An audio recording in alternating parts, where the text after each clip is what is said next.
there. Hi, can you hear me? Yes, can you hear me? Yeah, I can hear Good. you. Awesome. All right, I will turn it over to you. Yeah, I know, right? How does that feel? Weird. Definitely a little different, but it's good weird. I'm like checking my hair, the camera, Yeah, exactly, right. So we're switching things around a little bit because I get to interview Monica about her fertility journey, and I'm really excited. So before we start, my name is Jennifer Hepton. If you don't know me, I am a life and loss coach, and I work with women who are living their life in fertility, have experienced pregnancy loss, and moving them from a place of overwhelm, fear, and anxiety to a place of ease and peace and joy. And Monica and I work together on the fertility project, and we are going to continue doing these interviews together. We're interviewing so many amazing, strong, and just courageous women on their journey of motherhood, whatever it looks like. And so this is part of a phone call. Oh, there we Sorry. go. That's all right. Oh no, when we get a phone call, it always does that little weird audio thing, doesn't it? No, That's we're okay. We're good. okay.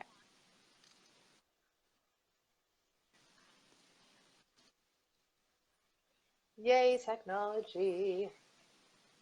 Hi, Mom. Hi, Kelly. Hi, Chris. Poor Jen. Jen, if you have to drop, I can re-add you back in. Okay. This happens, just so everyone knows, if you're doing a Facebook Live, if you get like an incoming phone call, it messes everything up and like your audio gets all weird, but doesn't mean we can't fix it. So I think we're gonna lose Jen here in a minute and then I will add her back in. Thanks everyone for your patience. Let's see. Okay, so she's dropping, I think, and then we'll bring her back on. Hold on 1 second. How is everyone doing today? A hashtag replay. Into the comment box. Oh, there, it's just me now. Let's see if I can get Jen back in here. It's actually kind of nice in Denver today. It's not so hot. There's some clouds. We might get a good rainstorm. I'm just having my little extra coffee pick me up for the afternoon. Okay, Jen is coming back. Here we go. Let's just get her added back on. Here we go.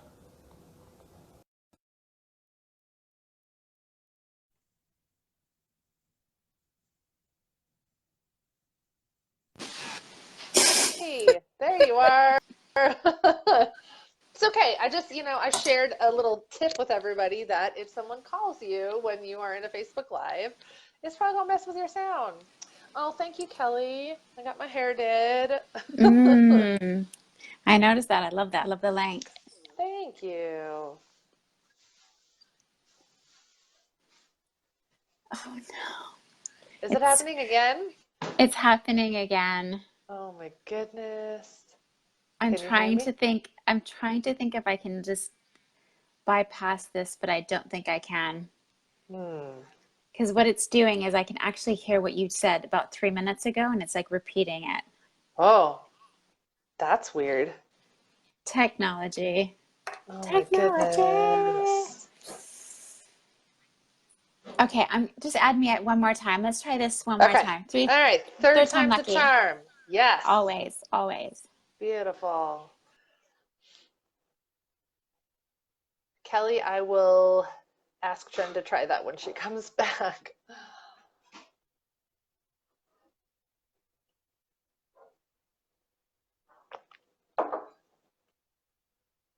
Poor Jen. It's funny. It's like you don't get phone calls all day and then you get on a Facebook Live and they just all start coming in. Okay.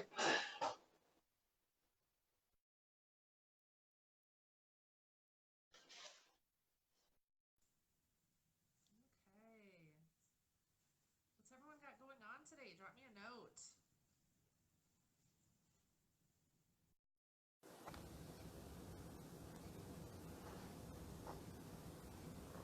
Okay, it looks like we're almost there. Here we go.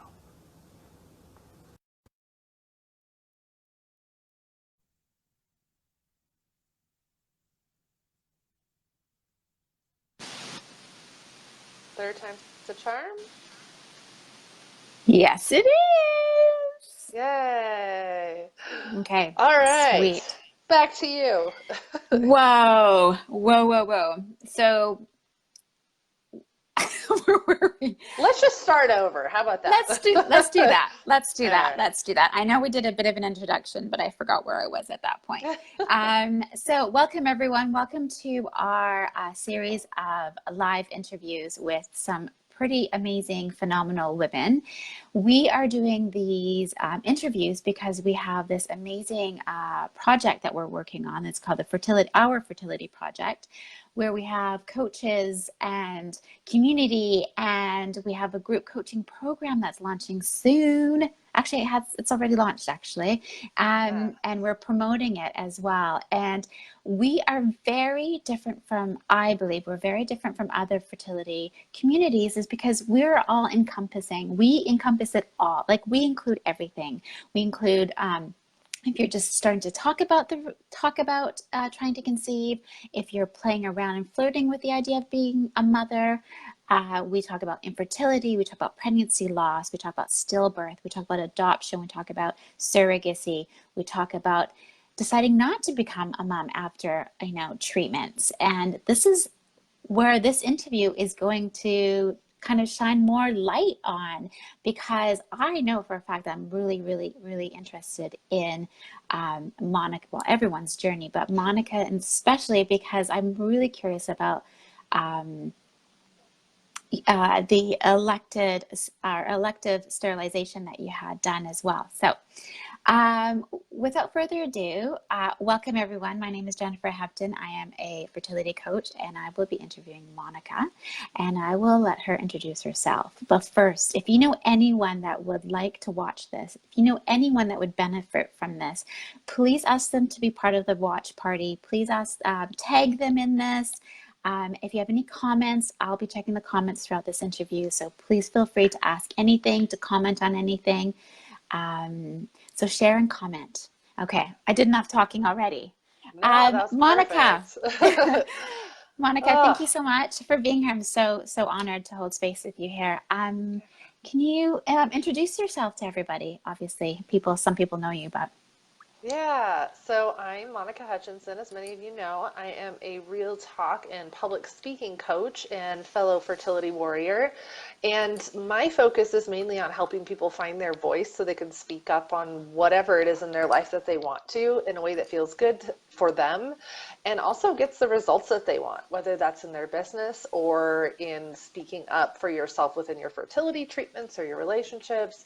Any of those different realms, speaking up is kind of my jam.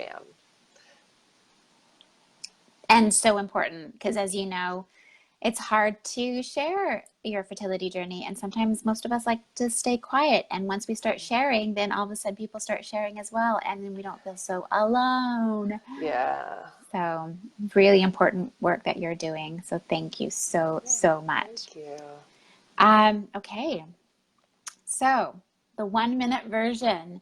Can you give us the highlights of your fertility journey? Yeah, so I was married before. I'm actually divorced this year, but I was married from about 2007 until actually this year, 2019. And during that time, we always kind of talked about like, well, if we have kids, we have kids. If we don't, we don't. We'll just kind of see what happens. So we weren't preventing for a while. And then actually, I don't know that I ever would have considered fertility treatments had it not been for the company that I was working for adding in an insurance benefit that allowed for people to do like up to $35,000 in fertility treatments. And so I was like, wow, okay, well, nothing's happened yet. Like maybe I should just go get checked out and see if there's anything going on. So I went to my OBGYN, went through a couple Clomid cycles, and they said everything looked fine. I think, you go through the fertility journey, and when they tell you things like you have a textbook uterus, you feel really good about yourself. I don't know. You're like, You, wow!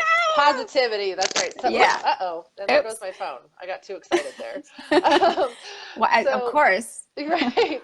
I mean, those were the days I'd look forward to, is being told I was textbook. But, um, The so lingo, the lingo that comes with oh, fertility is just ridiculous. But it anyways, is. I mean, it's kind of comical after the fact, but not when you're there and you're like, huh, I don't get it. no. But so after that, they said, we can't really see anything wrong. So I decided to see a fertility specialist. And they did some exams and everything, found out that on my side, I had not very great egg quality or quantity.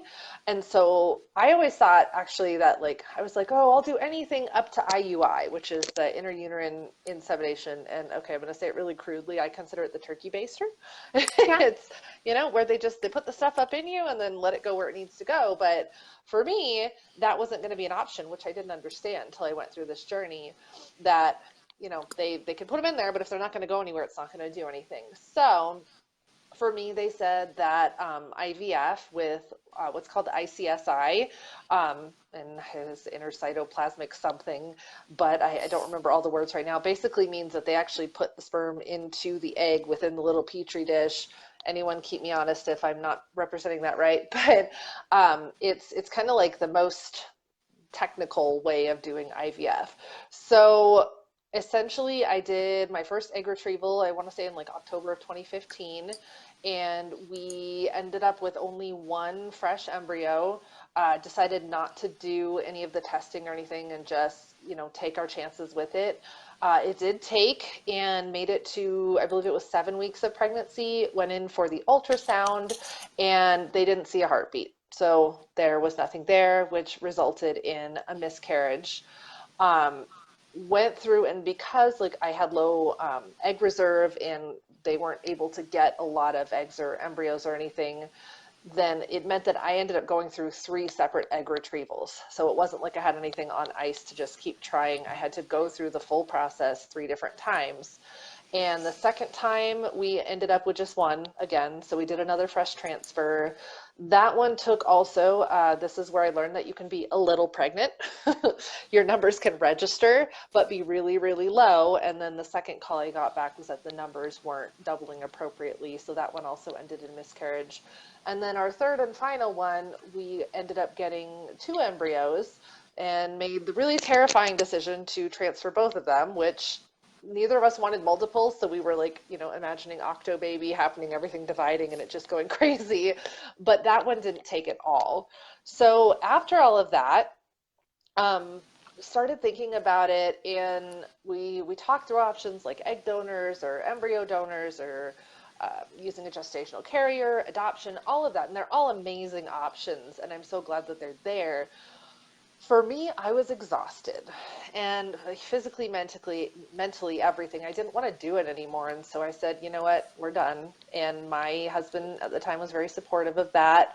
And ultimately, just within this past year, I had a couple rough years. My dad died a couple years ago, had a couple more friends die, and you start questioning your path in life and realize that I really didn't want to have kids. I think I was following a path that I felt like was pre-written for me societally or whatever, based on just belief structures of the past. And for me, realized that I really didn't have the strong desire to raise children, that my dogs were going to be my children. And so I actually had what's called a bilateral salpingectomy. I think it's what the technical term is, which essentially means that they remove both of your fallopian tubes. And the reason I chose to have them removed instead of tied was because when I went to my OBGYN, he said, you actually reduce your risk of, I believe it was cervical or uterine cancer. I can't remember. I think it's cervical cancer, or I don't know, one of them. Like, I'm probably getting this all wrong, but reduce your risk of cancer by like 65%. And so I was like, well, fine, just take them.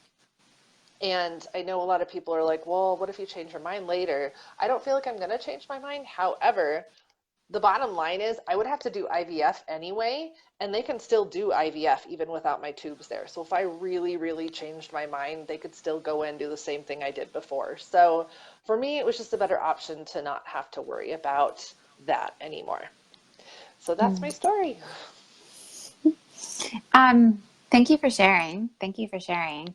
I know there's all those terminologies that when you're in it, you're like, okay. And then when you finish, you're like, what was that again? Like, Oh my because it's gosh, just I so know. many different words and terms and everything for everything. Really quick question. If you don't mind sharing with us, Mhm. like the step-by-step process that like the internal dialogue that you that you had with yourself when you were deciding whether to have a baby or not. Mm. But before or when I decided not to? Not to. Not to. Okay. So for me, it was like digging into why do I feel like this isn't as big of a deal to me as some other people. I think I watched a lot of other women who were, or even men, who were just so devastated by this loss. And granted, grieving doesn't come easy to me, so that was kind of hard to process all of that. But I feel like I never felt as devastated as what I heard from a lot of people. And so I started questioning what's behind this? Why don't I feel like absolutely my life is going to end or that I have to have this happen in order to live a fulfilled life? And I just started thinking about, well, I don't know that I've really connected with kids that well in my life in general. Like, I don't mind kids, but I've never really had a super strong connection with like the need to want to mother and do that whole job, which is an intense job. And I admire all of you mothers and fathers and parents out there because damn. Um, and also, it was, I think, getting to be in my mid 30s and be like, do I want to start this process right now? It's funny, you spend your whole like 20s trying to prevent it from happening a lot of the times, and then you get to your 30s and it's like, super, what was that Yeah, for? But, exactly. All you that know, worry and stress. I know. I mean, divine timing or whatever you want to call it, like things play out in a way that I think they were supposed to for me. And it's not that I wouldn't have loved a child, because I absolutely would have. Blessing in disguise, especially when your marriage ends, too, to Mm. not have an additional human to put through the stress of that as well. So for me, it kind of all came together in this package that made sense for me. But it was that realization that I really just don't have this innate desire, and I feel like a lot of people think that they have to do this in order to lead a fulfilled life. And for me, it was making peace with the fact that that wasn't the case. Doesn't mean I don't get sad sometimes when there are baby announcements. I mean, there's still that kind of pang of jealousy and what if and all of that. But I'm happy, and I have friends who have babies, and the best part for me is I get to give them back when they scream or they poop their pants. It's great. I have to say, I do admire you for going through that journey and being able to look at it and take what you need from it. Take kind of the lessons, because it's a choice, right? You can either be really upset about something, or you can choose to kind of take things and learn from them. And so I admire that from your journey. Um, Thank you. you're welcome. Quick question. What would have been really helpful for you as you're going through this process? Oh man, I mean, definitely. I know people always say this. Thanks, Connie. Um, yeah, I know people have said this, but it's so true. I don't know that I have anything unique to say except for that, like other people who were going through it. I know I happened upon different Facebook communities just looking for other people for support, and it's the Facebook, just the really broad Facebook communities are great, but they can also be stressful because everyone's panicky about everything and you just kind of spiral each other. But I do really wish I would have had a community of support and people to talk to be able to work through all of this stuff. I mean, I had great medical staff that were supporting me and great family and friends, and I was really public with everything that was going on. So that was helpful. But I think just not feeling like defective and having other people that you could talk to Mm. more about that who got it and who were going through it or had been through it already would have been really helpful. Yeah, that's huge. That sense of community, knowing that you're not Mm. the only one. Yeah. Yeah, it's incredibly healing. I'm going to just check our comments Hmm. quickly, before we get to the next question, thank you everyone for watching. Thank you for Yeah. being here and spending time with us.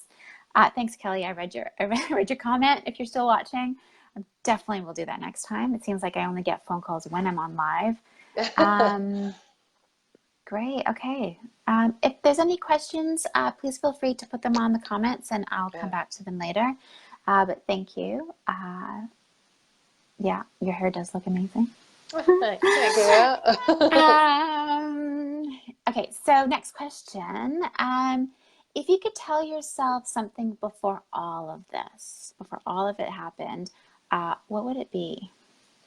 Oof. To be patient with yourself and that all the feelings are totally okay and that it's to be expected that you're going to feel a lot of things. I think for me, I still work through a lot of this stuff, but to compartmentalize and just kind of put the wall up. And I think that's common for a lot of people when difficult things happen. But to feel like, okay, this is going to be really rough. I don't know that I had a complete understanding of just how much it would take over my life while I was going through it. And so for me, I think it would have been helpful to just understand that, your medical staff and everything do the best that they can to prepare you. But it's one of those things where it's not set in stone. And that's really hard because you want to be like, okay, what exactly can I do? What schedule can I have? What instructions can I do to make this exactly happen the way I want? And so I think just telling myself to surrender to the process would have been really helpful. And then trusting that whatever happened was going to be okay. Mm, trust is huge. That's my next tattoo I'm getting on my wrist. So, Oh my yeah. gosh. What is it going to say? I was just going to say trust. And actually, I'm going Trust. to find my dad's handwriting since my dad passed a couple years ago and then put it on my Oh my wrist. So, gosh, Monica, yeah. I love that. I Yeah. love that. I love that. I love that. Combining that together. Oh, that's Mm, beautiful. Yeah, no, definitely trust is huge, especially when you're going through this, and especially with our bodies, trusting our bodies, trusting our decisions. And because mm, like both of our journeys were very much in the medical world, right? And they did an amazing job taking care of us, keeping us alive, I guess. yeah. But at the same time, um, it's that disassociation, I guess, from your soul, your spirit, and your intuition, which is really Mm. important. And just, yeah, trusting that the decisions that you make at that time is the best decision that you could make in the situation, right? Yeah, definitely. Yeah, because let's just like put it out there. That's a huge decision to go through removing your tubes. Like it's huge. Yeah. However, if you ever want to have children again, you mentioned that you can do IVF without them and stuff like that. But still, like for me, I cannot get pregnant again and I should not get pregnant again. So this is why your journey is so interesting to me, is because that's something I'm looking into as well. So Mm. just want to say thank you so much for sharing that part of your story, because I know there's a lot of women out here that are thinking about it, not knowing it's an option. And when, like you said earlier, when we share our story, we're able to like really support other people in the community. Well, Okay. and just to add on to that too, so if anyone's wondering, like the surgery itself is super simple and recovery is very, very short. And I know a lot of people get kind of freaked out about surgery, but I mean, I was up on my feet within a few days. There were really no restrictions. It was very, very simple, in and out of the hospital within about 4 or 5 hours. And so it's a very simple surgery, and the healing time didn't take that long for that particular surgery. I know that there are other ones when you get into hysterectomies and all of that, that it gets a lot more complex. But that particular surgery was minimally invasive even. Oh, that's great. I'm so glad that you brought that up. Mm, That's great. Thank you for sharing that, because obviously there's that fear factor around that, and knowing that can be a simple surgery if you do it that way. yeah. Um, is it's good to know. Good to Yeah. hold on to, for me anyway. Okay, so what have you learned about yourself that you would like to share with everyone else here that might support them? I think what you learn about yourself through this kind of journey, just for myself and for other people too, is that you're stronger than you think. You will get through to the other side, whatever happens. And it's, it sucks. And like you can accept that. And also, really trying not to compare yourself to other people. That's really hard, especially when you start looking out on social media for other people who have gone through this sort of thing. And you're like, oh, well, they got their pregnancy test and their number was this and my number was this. So everything's going to be okay. And you psych yourself. It's like Dr. Google, right? You psych yourself out being like, oh, it's going to be okay, or no, it's not going to be okay. And it's just this roller coaster of emotions all the time, of up and down. And I think I would just, what I've learned about myself is that like I am stronger than I realized, and that my journey is my journey. And I think that's what I would tell anyone else, is that you can do this. I was the one who was like, I'm not going to give myself shots. I'm like calling all my friends who can give me shots every day. No, I gave myself shots every single day. My ex-husband was not very good with medical stuff, and that's fine, but I did all the shots myself, and I laughed after the first one because it really wasn't that bad. But generally speaking, like you will figure out a way to make it happen, and you'll make it to the other side, and your journey is your journey. And just because it's different from someone else's doesn't mean it's better or worse. Thank you for sharing that. I think that's really, really important. That comparison game. Oh my God, girl, that is just, that's hard. That's hard because that's just what we do. We compare, and especially when you're doing something so intimate like fertility, and you get obsessed by it. All you can do is just compare and compare. I'm so glad you brought that up. Let's see if there's any questions here, any comments. You're so brave. Yes. Thanks, Thank Sophia. you, Sophia. Connie. And don't worry, Connie, we will repost. Yes. Oh, definitely. Definitely. Great. Is there anything else that you wanted to share, or anything else that you wanted to talk about with regards to your journey?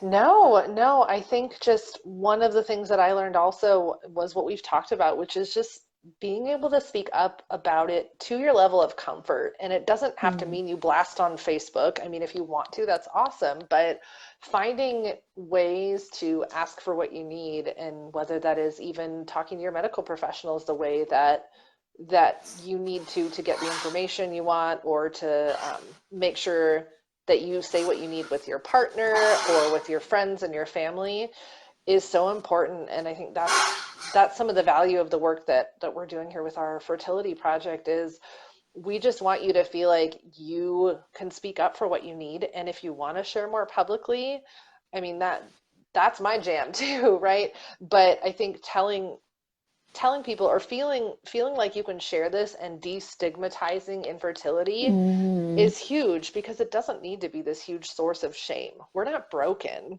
We're part of the, what is it, 1 in 8, I think, people who struggle with fertility issues. And it's so common now that it doesn't have to be this big source of shame. So just, if you want to talk with me or Jen about this, let us know, shoot us a private message, and we want to be there to support you in whatever way we can, the way that we wish we would have had support during our processes. Sorry, my dogs are going Having a crazy in the party. background. They are. They're like, I need some water, Mom. So put some water in my bowl. But I'm just gonna like move it around the kitchen first. Right. Sorry. I think that's so incredibly important. Like sharing to your point of comfort, and everyone's journey is so different. But knowing that you're not alone, and this is, and just taking the stigma out of fertility. Like we just put so much pressure on ourselves, and we put so much expectations on ourselves. And at the same time, there's so much information about fertility that can be so overwhelming. Yeah. And it's not until we share some level of what we're going through or hear somebody else's story, you don't even have to share, just reaching out and hearing someone else's story, that you realize, oh my gosh, this is me. That sounds familiar. I didn't know about this. I didn't know I could have that choice. Yeah. So just opening up this discussion with these interviews and with our fertility project and our group coaching program, I think is just so really important, so that we can hold the container for people who want to listen, people who want to learn and be supported. Yeah, and remove that friggin' shame and stigma around it. Mm-hmm. Gosh, and fertility, like you said, doesn't have a baby at the end, And that was a question I really wanted to ask you. I know we're running a little bit over, but your definition of motherhood to you Mm. now, after all this, and what would that be? You know, it's funny because like I feel more maternal with my dogs than I do with kids. And I think actually now that I've accepted that, I realize I always kind of have been more drawn to mothering of animals. But I think that motherhood can really be just providing support to others. I feel like when I was even managing in my corporate job, I saw my team as my family and my kids, if you will, my Mm. people. And so I think it's just that nurturing and that support and just being there for people or your animals or whatever and just caring so much about them. You want what's best for them. And I know my mommy's watching and that's what she's done for me. So, Oh, hi, yeah, Mom. yeah. So yeah, I think motherhood doesn't just have to have a baby at the end. There are so many ways to mother, and if it looks like having a baby in your life, there are other options, even if that's not fostering or adoption. I mean, I know hospitals that have like NICU units where people go hold babies Mm. and just, to get that fixed too. And there's just so many ways to provide love to other people's children as well. And I mean, I love just kind of being Auntie Monica or Auntie Kaka, as one of my friend's daughters calls me. She's 17 now. She still calls me Auntie Kaka, which I love. And Um, she loves it. yes, she totally does. But just being that source of support, I think it's just it doesn't have to be physically bearing a child or even having a child in your own home to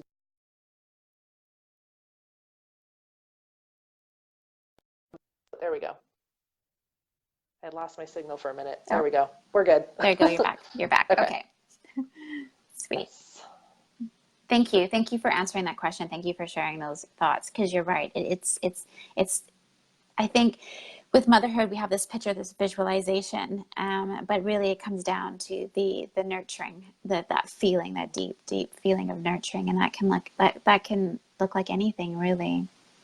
Mm, So thank you. Thank you for that. I think a lot of women probably feel pressured, So, I definitely. mean, I know I did when I was in my 30s, being brought up as a Portuguese Catholic girl and not having a baby when I Yep. was 30. What was wrong with me? Anyways, Understood. nothing. Yeah, Nothing. exactly. I'm just checking up here, seeing if there's great. Well, Monica, thank you so much for sharing your story with us. I really believe it resonates with a lot of women here, a lot of families, and I think you are one amazing, amazing lady, amazing and brave to have gone through what what you went through, but also like with finding yourself again and Mm, redefining yourself and having this new life after as well, right?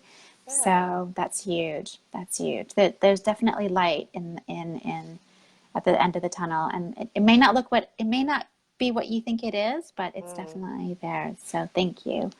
I was going to show Okay, you. Well, here's one of my children right here. Let's see if we can get her. Where is she? Is she there? oh There she my is. gosh, That's one of, love see, it. she doesn't want to play nice. My other one Oh, is on the other side of the room. But yes, you can have children however you want. They can be fur children. yeah, fur babies. We had fur Yeah. babies forever, forever, Yep. forever. Um, Awesome. After watching this, if any of you are watching the replay, hashtag replay, we'll come back, we'll respond to your questions. If you watch this for the second time and you have something come up, a question or anything, please write it in the comments, and we will love to get to know you. We'd love to respond to your comments, and we'll be having more of these wonderful interviews. So thank you. Yeah, Thank thank you, you, Monika. everybody. Thank you, everyone, for Bye. being here. Bye.